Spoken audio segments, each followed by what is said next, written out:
आरती होली कपूरवन हो रघुनंदन लला की।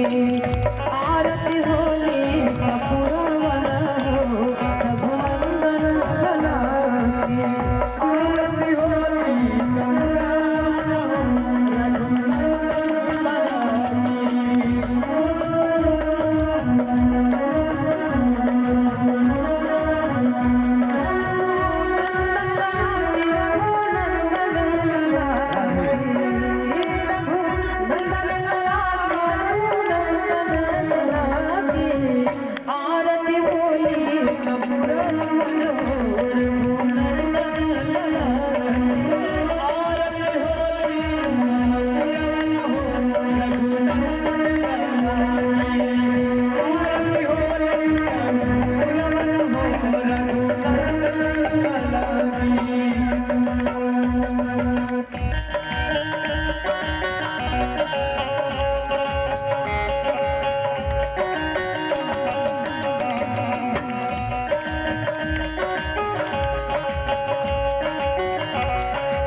पहले आरती अयोध्या में भइले।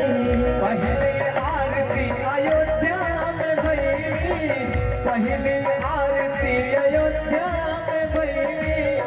पहले आरती अयोध्या में भइले। राजा दशरथ के भवन वन हो रघुनंदन लला की। राजा दशरथ के भवन वन हो रघुनंदन लला की। आरती हो रघुनंदन लला की। आरती रघुनंदन लला की।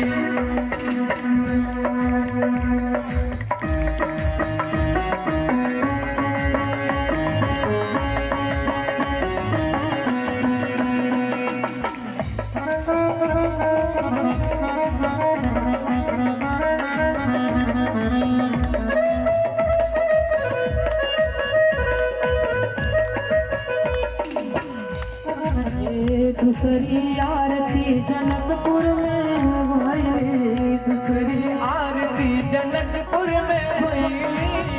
दूसरी आरती जनकपुर में भइली।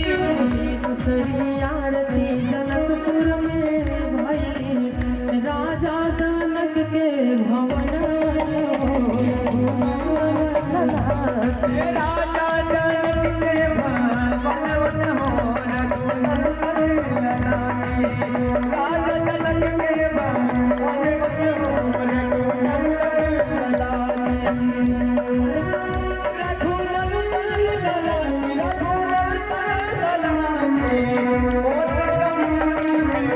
आरती रघुनंदन लला की।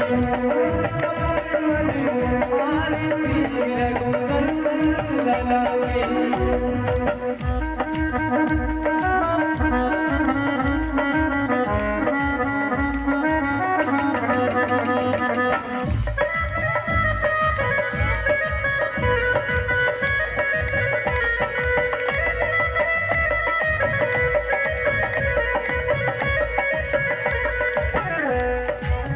तीसरी आरती किसके नाम भइले।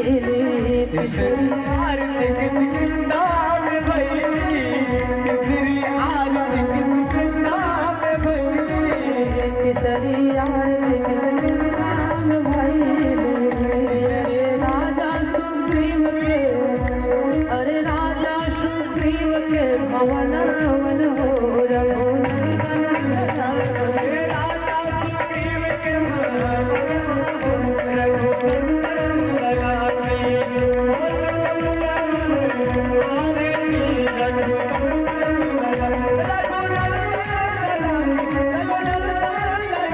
की।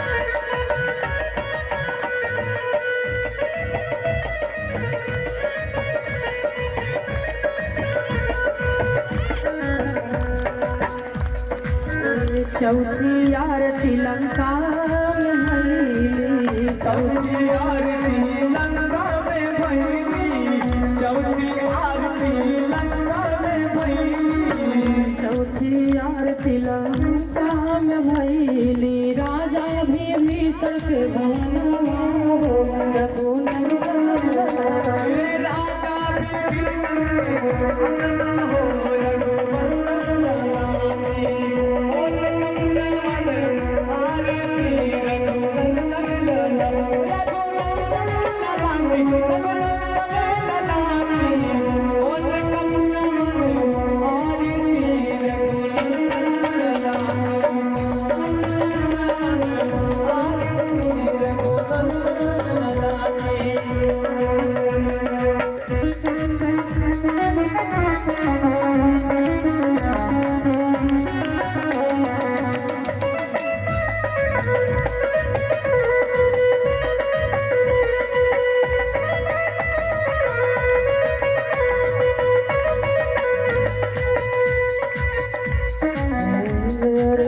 पचुही आरती पंचाल में भइली पचुही आरती पंचाल में भइली पचवी आरती पंचाल में भइली पचुही आरती पंचाल में भइली अरे राजा द्रुपद के लंगन हो रघुनंदन लगे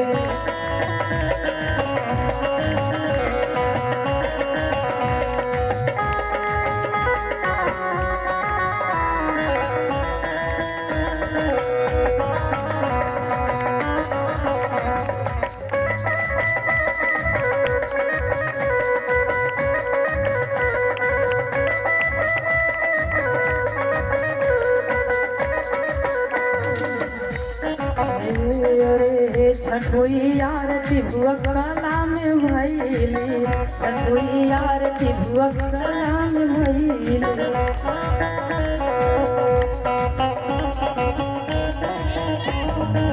आरती हरिरामपुर में भइली आरती हरिरामपुर में भइली अरे बाबू हरिशंकर के अरे बाबू हरिशंकर के भवन वन हो रघुनंदन